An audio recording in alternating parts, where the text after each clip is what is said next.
welcome in the special episode of Go Globalist in Euro. Special probably for me and for everyone because I follow Jakub for a long time, and yeah, I think he's also example how to create great content and to also achieve success with company that target global clients.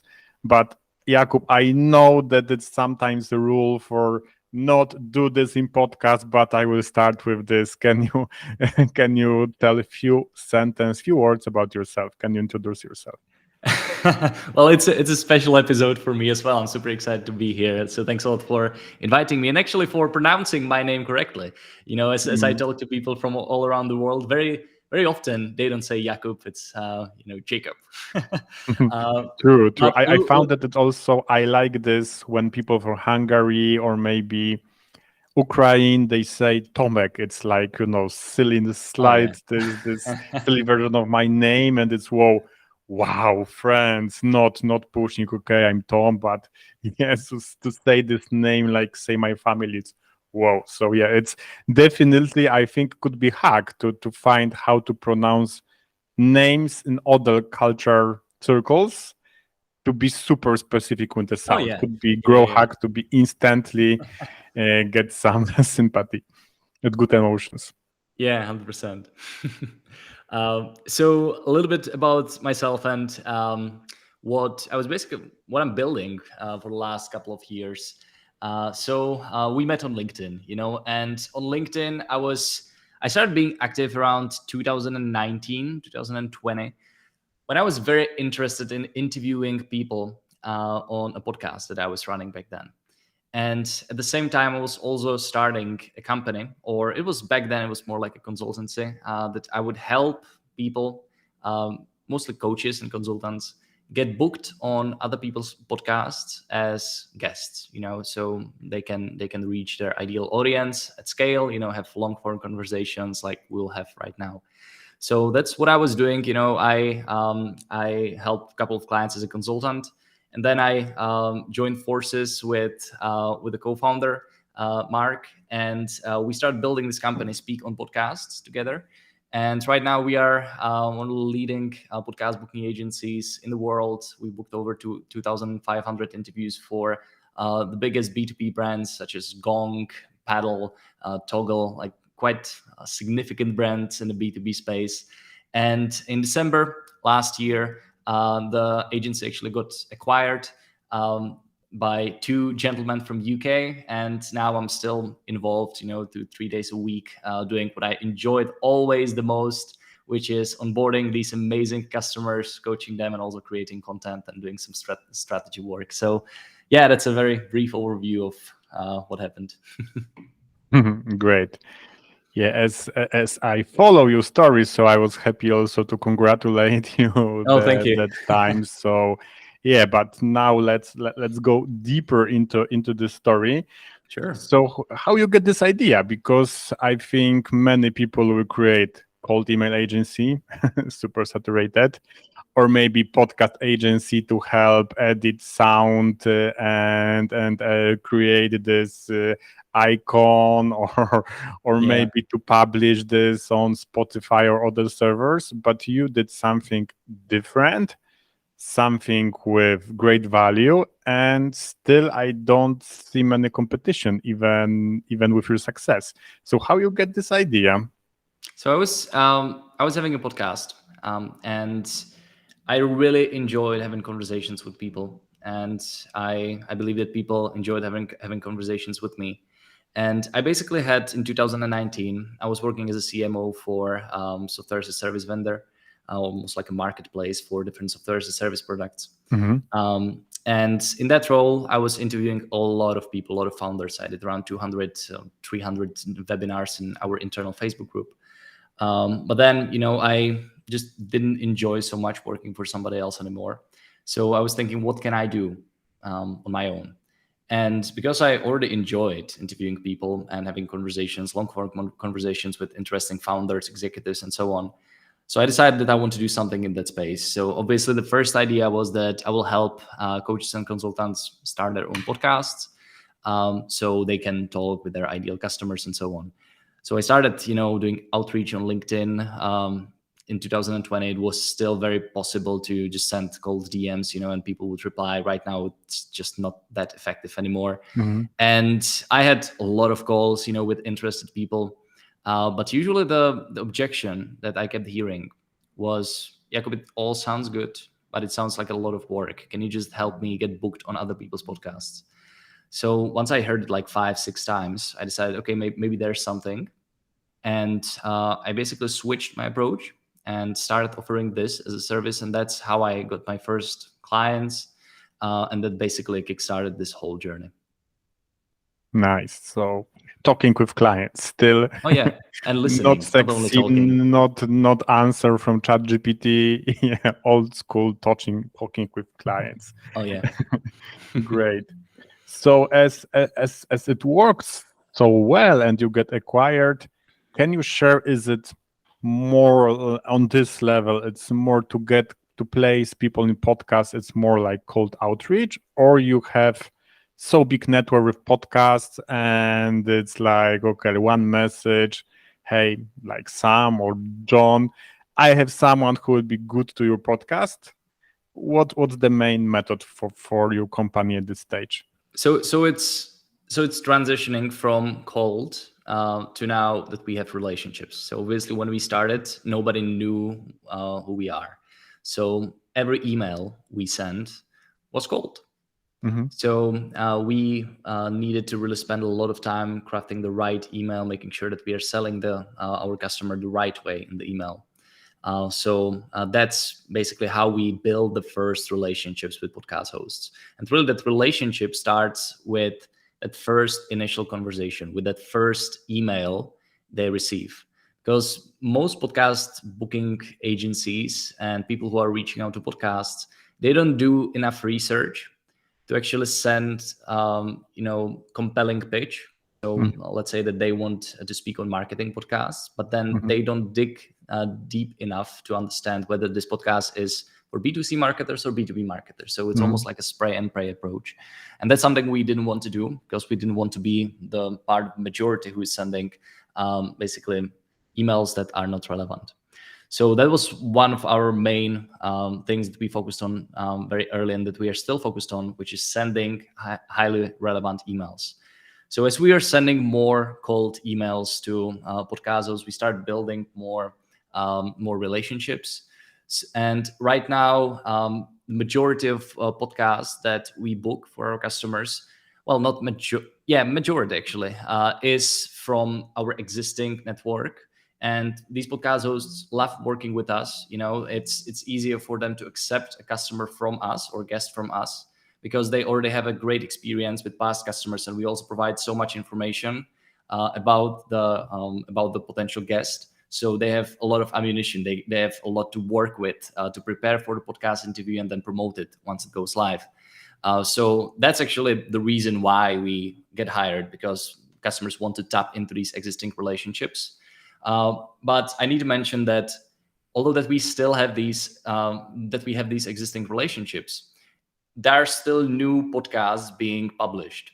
So we always focus on including some of the podcasts that we've never reached out to before in the outreach that we are doing, because we want to still keep expanding our network and also like reach new podcasts that are like super high quality, but they're just new.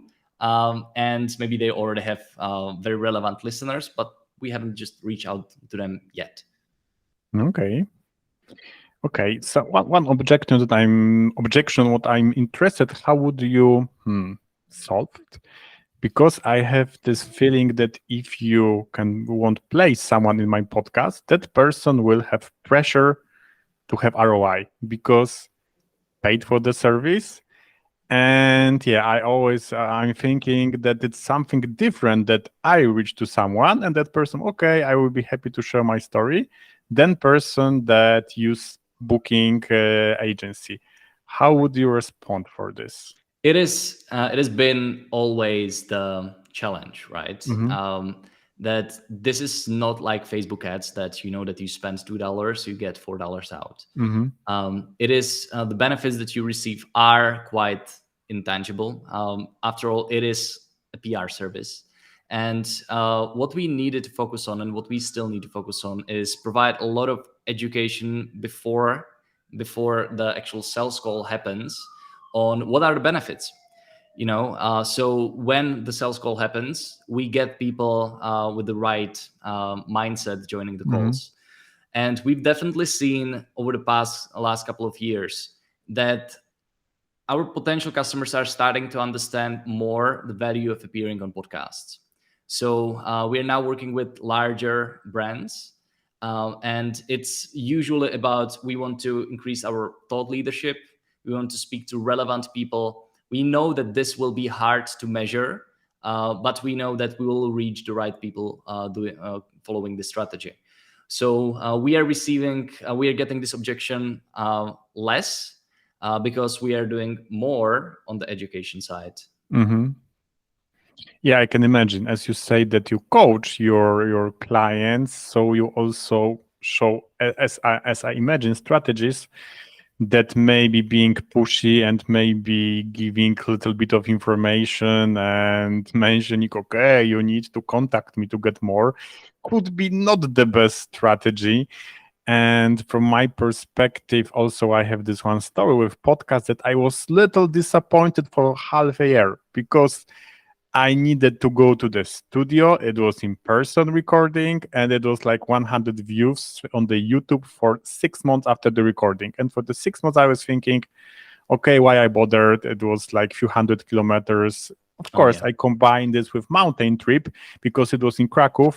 But that was okay. It was extra day and it was problem because I take clothes for the podcast recording and I sent back to my wife because I was walking from shelter to shelter. So it's minimum package as possible. But after half a year's, one co-founder of software development company of 100 developers, he watched this recording and bought immediately. So it to build a relationship with him, with cold outreach, even if LinkedIn content, it will spend I found months of years even.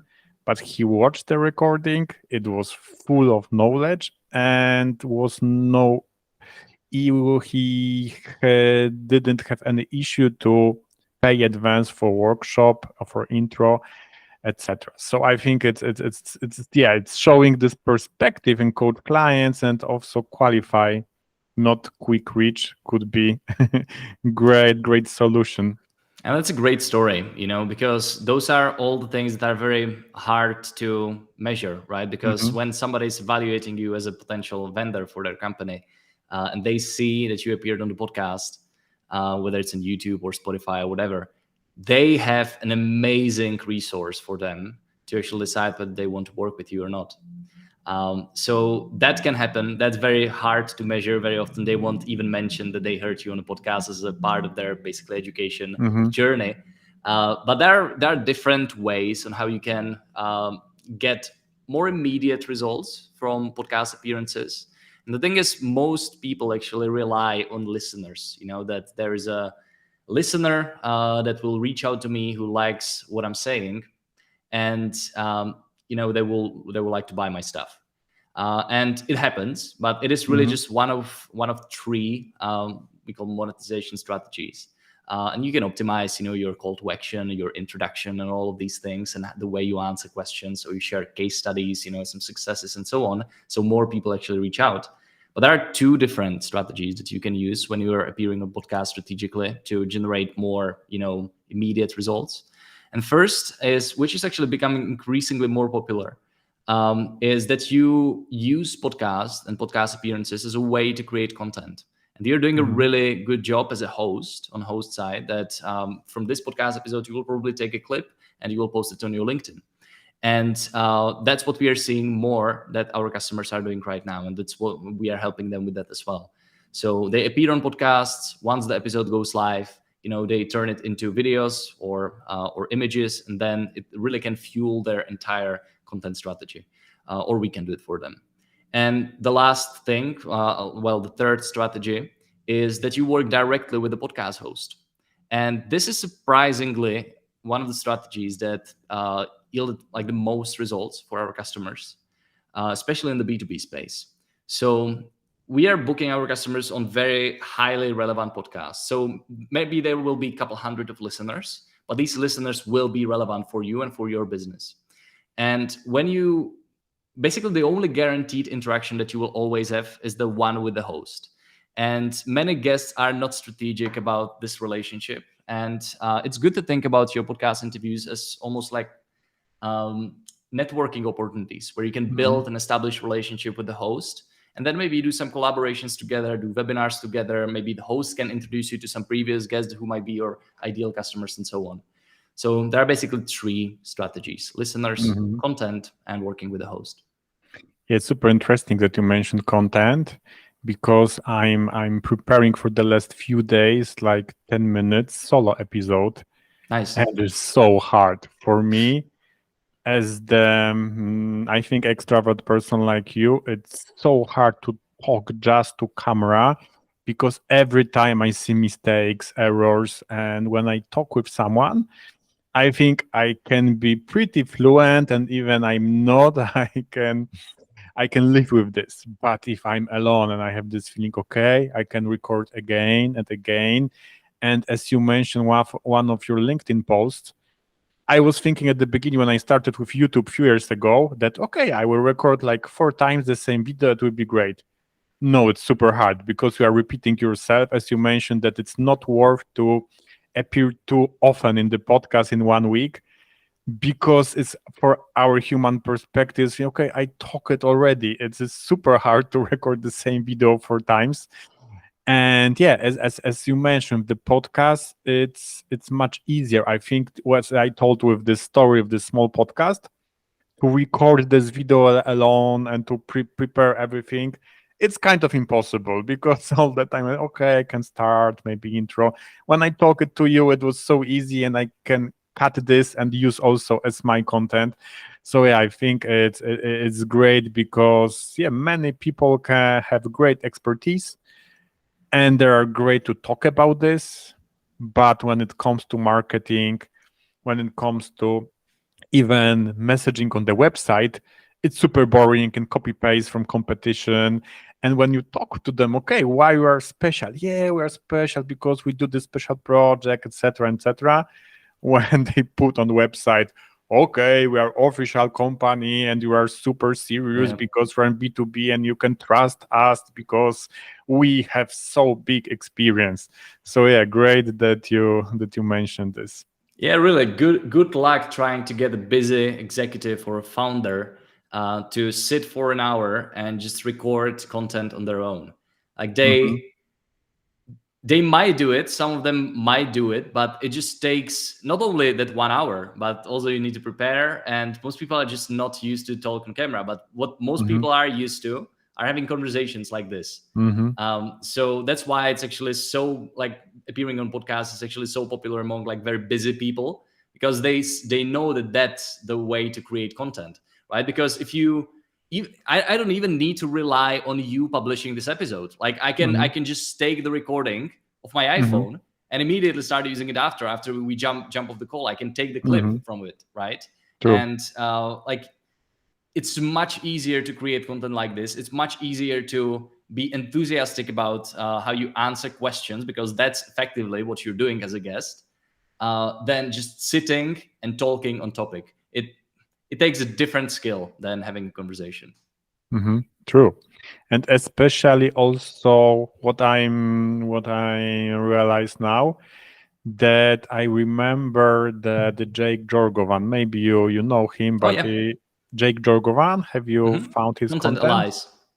Yeah, yeah, yeah. Of course, he also now is from podcasting niche, but he started Podcast Alliance just with content marketing Yep. agency, and he mentioned somewhere that it's people paying, but they don't have time even to join the interview, to answer a few questions, and they to create content from this.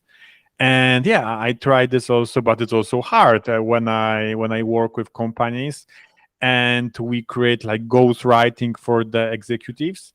They often don't have time, and then I found that they are joining other podcasts, and we created content based on what they say in the other podcasts. So yeah, it's I think I think it's some psychological that they need to have this feeling that okay, it's like official interview, that it's not just interview with some content marketer, but yeah, it's something that will be recorded and used in the future. So yeah, it's nice. Maybe it could be solving for the problem for internal marketing teams that often they are begging for the time of salespeople, executives to give them any information what's going on in the company, and often it's hard that I observe. So maybe to record even podcasts with interviewing people from the company could be nice idea, even to get these ideas. Yeah, And for another, it's a always category on its own. another channel. Yeah, it's a category in its own. Like there are podcast production agencies that are producing Mhm. internal podcasts, usually for big companies that actually have this problem. You know, you Mhm. won't probably have a problem like this in a 100-person company, that you would need to produce a podcast just for your company. But yeah, big companies are actually using this strategy to have like Mhm. internal podcasts. Okay, nice. Okay, so what's do you have any like best case study, and maybe from the beginning of company that you found, wow, this is real deal? Because you mentioned that how you get this idea, but sometimes best ideas it's not so good when we on the market. And I'm not asking from the financial perspective, maybe from your feeling that's okay, this is it. So you mean when I understood that this idea of podcast booking Yeah, is this is super valuable for the client that you are okay. okay. Well, I think that the first and usually the most difficult is to get that first Hmm. client, right? Hmm. That you have someone who will pay you a couple $1,000s um, to get the service that you're buying. Hmm. So I think that that was the first validation I needed, especially after months of trying, to help people to launch their own podcasts. So I think that that was the first validation. Then the second was that okay, we can actually deliver the service so that we can book people on podcasts. So the first podcast scheduled, listening to the first podcast episode for the first customer, that was also pretty cool. And then seeing the results of customers. Hmm. So either that they got invited again on the same podcast, or Hmm. they started selling more books, or it was easier for them to close customers for the reason that you mentioned, that the potential customer was listening to their podcast and then they just joined the call almost like ready, because they spent 45 minutes listening to you while cooking or walking the dog, whatever. So yeah, like I think those are the key milestones, right? So getting the first customer, getting them results, and then seeing their success. Hmm. Okay, nice. And how to be picked as the podcast guest? So how to improve the change that someone want to talk with us? That okay, we can use this code to outreach at the beginning, and someone is checking us. So what we can do to improve the chances that person will agree. So there are different starting points for different people, right? So for example, you already have quite well established profile on LinkedIn. People can Mm-hmm. see like how you show up on camera. They can see the camera quality. They can see the microphone. They understand your point of view. So for them to invite you onto their podcast, it's it's less risk. Mm-hmm. To they can just go through your content and evaluate whether you would be the right fit or not. So you have an advantage. And if the listeners right now have their social media profiles established, they're posting content regularly, it will be, generally speaking, easier for them to get booked on podcasts because hosts have more to work with. Now, on the flip side, if you're just starting, right? So maybe you've been an executive for 20 years, and right now you started your coaching business and you want to do some executive coaching, but you have no personal brand at all.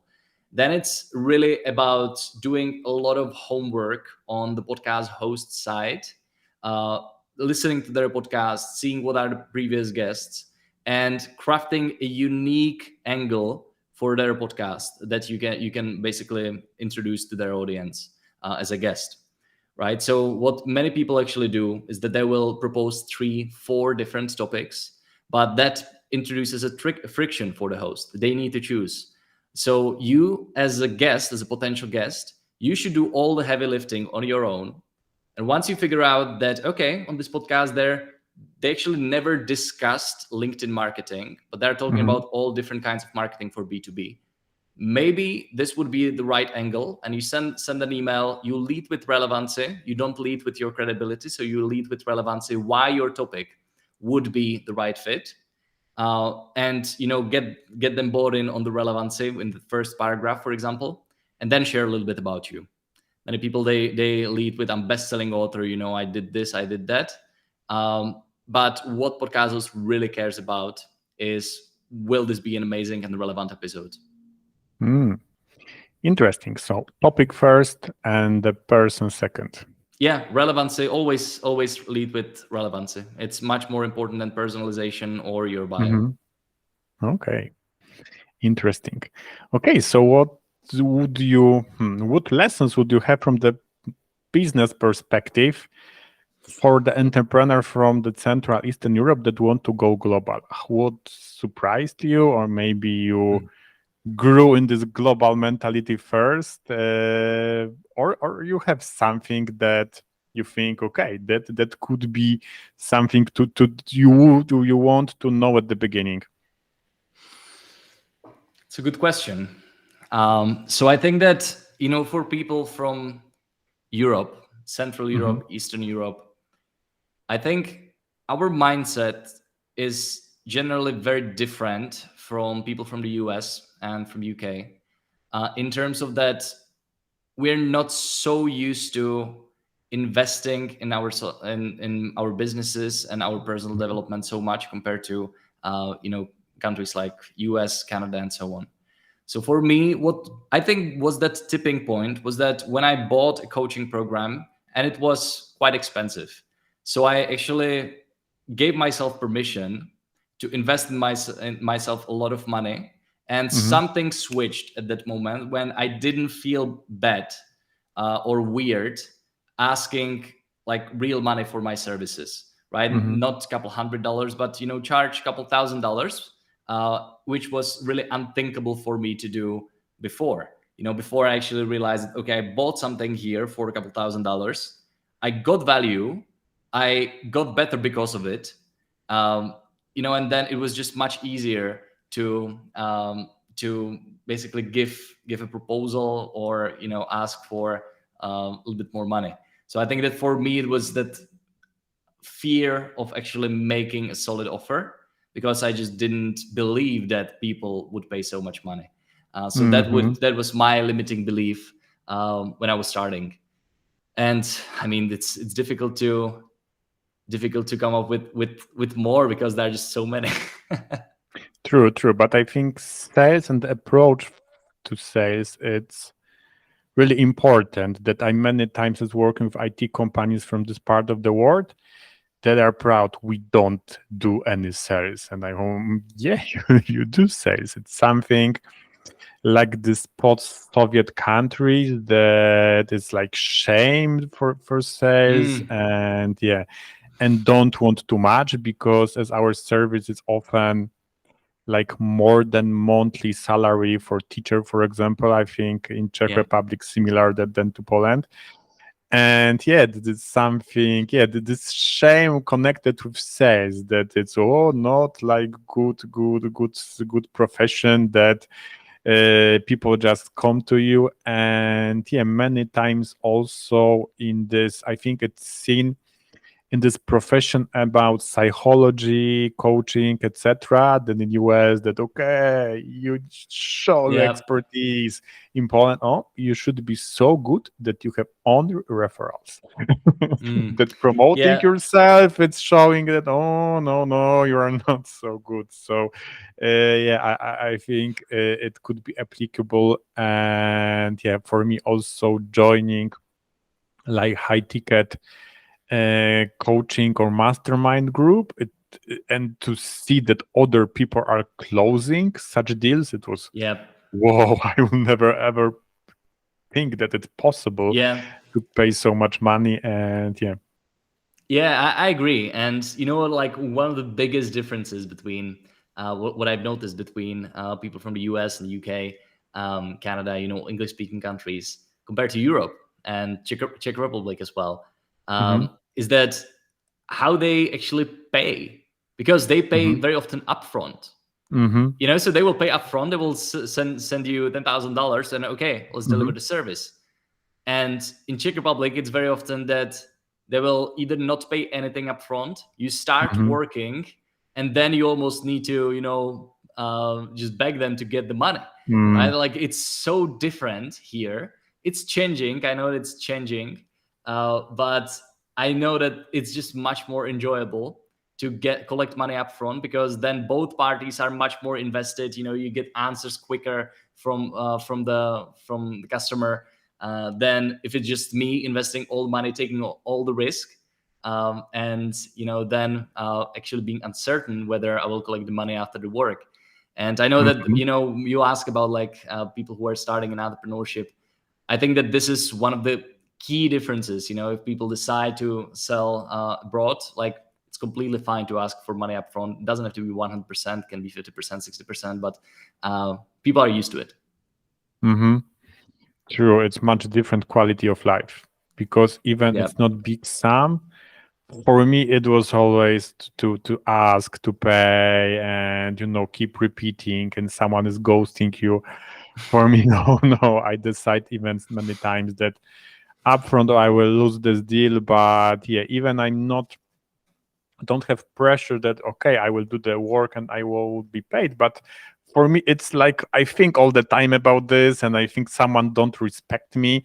So I hate from this perspective and many times Yeah. decide Yeah. Yeah. upfront or we wouldn't work. And yeah, Hmm. I think it's also changing because I see this in Poland that many agencies and consultants they also admit this because still it's people who think they're smart that they use service and don't pay. And also this engagement is super important because the people always think okay, so maybe yeah, if you are so good, let's do for free and I will pay you commission. And I know that that person wouldn't respect my service. And I did test with this when I tried new niche, and of course they listen. And okay, I don't have time to implement this because it's not comfortable to Yep. go outside, to go to the to be a podcast guest, to create content. It's not comfortable. It's outside comfort zone, and it's someone have no risk on this. And okay, this guy talks something, and his fault that I can't do this. So yeah, I Yeah. No also skin in the learned this game. that engagement is crucial from the both Yep. sides to success. I think in your service, my service, and everywhere around building personal brand. Agree. True. Okay, so as you already sold company, what's your plans? Do you don't have anything more, and you are focusing on speak on podcast, or you have some new ideas and you can't wait to establish it to the market? So my immediate plans are that I'm leaving to France next week for Hmm, for a week. So I'll be, nice. I'll be relaxing there in Nice. But pretty much I didn't take any break after the company got sold, which I'm not sure that was the smartest move. I Mhm, should take some time off, but I immediately jumped into different projects and experiments just to learn a lot. Figure out what I want to do, what I don't want to do. So right now I'm still in the exploration mode. So I'm experimenting with different strategies. I'm learning a lot. I invest in some coaches to really learn and get better at things that I know that I should improve in my business skill set, let's say. So yeah, but the new business that will be starting, it will be again in the B2B space, mhm, because that's where I have most experience, and also now also like some track record, so I can build on that, on the past experience and credibility. mhm. And I will probably keep it small, high margins. So I think it will be on a like coaching side or consulting side, where it will be just me or maybe a couple of people inside the company, but nothing huge. Solving Nice. one specific problem to one specific customer, and just having more like a lifestyle business rather than building a huge empire. Nice. Okay, so it was nice perspective, and yeah, it's I think always, maybe not always, but usually also in our part of the world. Maybe it's all in other countries also, but I think that many times people are proud how many people they employ. And for me, oh my God, it's like I also have this experience to be digital nomads, etc. And I see guys who has like 100 employees and see their life. I'm not envy on this. I'm okay with small businesses with and higher margins. So great to have also your perspective. I'm not against building big businesses. Like Mhm, at our peak, we had 22 people inside mhm, Speak on Podcasts, and it was fun. It definitely I needed to learn a lot about how to actually lead people, because then you're not really in the position of doing stuff. You need to really be a leader mhm. once you get to that point.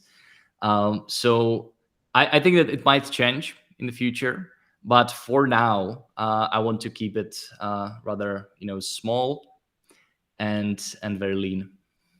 Okay. So yeah, finger crossed. Thank you. Okay, so where we can find you online as the finishing question? So you can find me on LinkedIn. So just search for my name, Jakub Zajicek. I'm only Jakub Zajicek there.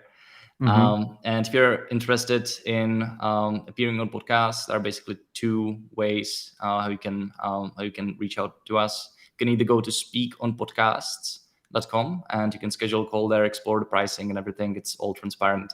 Or you can just send me a DM on LinkedIn, and I will hook you up with Patrick from our team, who is absolutely crushing it, and we will share all the details. Thanks for sharing your knowledge, and thank you for the last words. Thanks all And for see the you, I invitation, hope, Thomas. next time in the real world. Even we love podcast. Always great to meet in person. All right. Thanks a lot. Okay.